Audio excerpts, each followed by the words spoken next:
ازيكم عاملين ايه؟ يا رب تكونوا بخير. معاكم هند حامد على قناه حياتك احلى من حامد. هعمل معاكم النهارده الرز بلبن بس بطريقه مختلفه شويه. انا عملت معاكم قبل كده الرز بلبن، تابعوا الفيديو على القناه.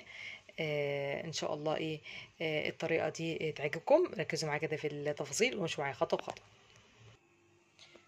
جبت حله كبيره وحطيت فيها ايه اللبن. انا هشتغل يا جماعه بلبن بلدي، خلاص، عشان الرز بلبن يطلع معاكي زي بتاع بره. وتاخدي النتيجه زي بتاع بره لازم تشتغلي بلبن بلدي، مش لبن اللي هو ايه المعلب. خلاص، وهحط كوبايه وسط زي ما انتم شايفين كده ايه رز، ولا مغسول ولا منقوع. انا بشتغل برز حبوب زي ما انتم شايفين كده، كل ده على البارد. وفي نفس الكوبايه هحط كوبايتين ميه سخنه بتغلي. في نفس الكوبايه اللي حطيت فيها رز هحط ايه كوبايتين ايه ميه سخنه بتغلي. دي الكوبايه الاولى ودي الكوبايه التانية.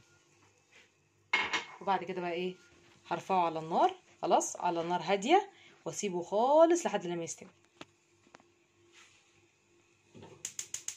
هرفعه دلوقتي على النار، وبعد كده بقى ايه هسيبه لحد ما يستوي خالص وارجع لكم.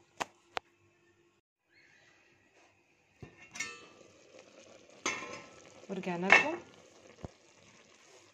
ده الرز بلبن زي ما شايفين كده، وكده خلاص استوى. بعرف اذا استوى ازاي؟ بلاقي الرز ايه، بختبرها كده، بلاقي اتفتت معايا كده الرز ايه، كده الرز ايه استوى. هحط بقى ايه التحليه بتاعتي.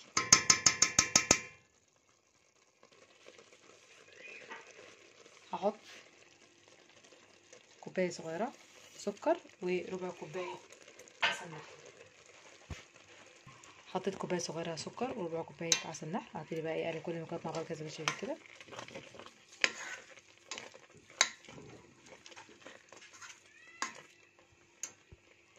حطيت معلقه كبيره نشا ومعلقه كبيره كريم شانتيه، وهحط 4 نقط فانيليا سايله وهدوبهم في كوبايه لبن.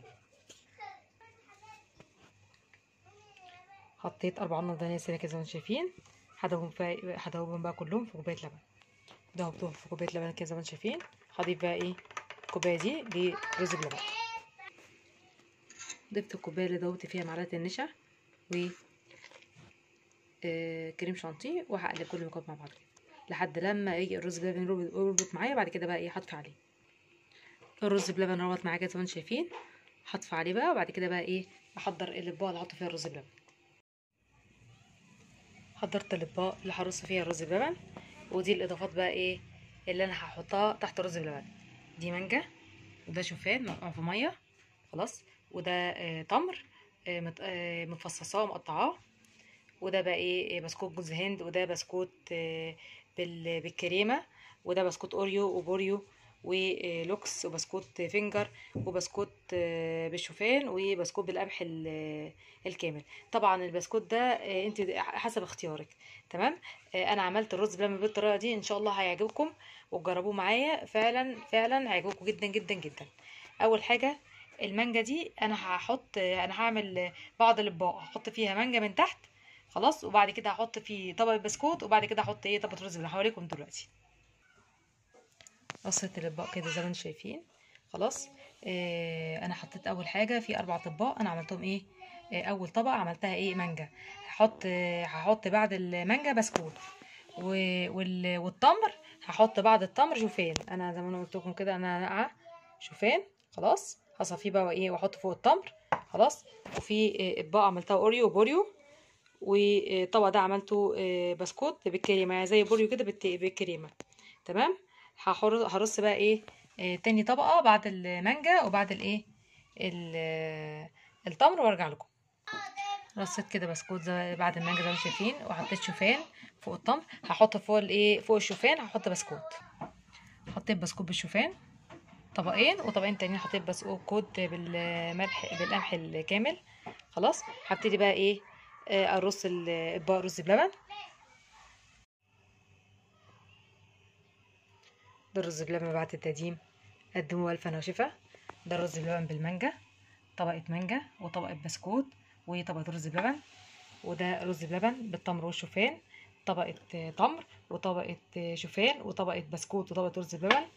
وده رز بلبن بوريو، وده رز بلبن اوريو، وده رز بلبن بتيمبو. ده زي الاوريو بوريو بس بسكوت محشي كريمه وبالفانيليا.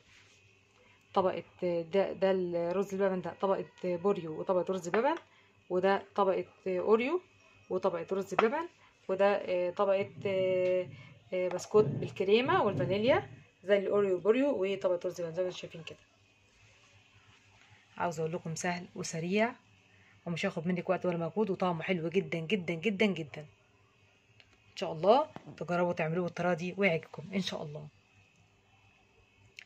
لو عجبك الفيديو لايك واشترك في القناه، وريت تدعموا بالاشتراك. والسلام عليكم ورحمه الله وبركاته.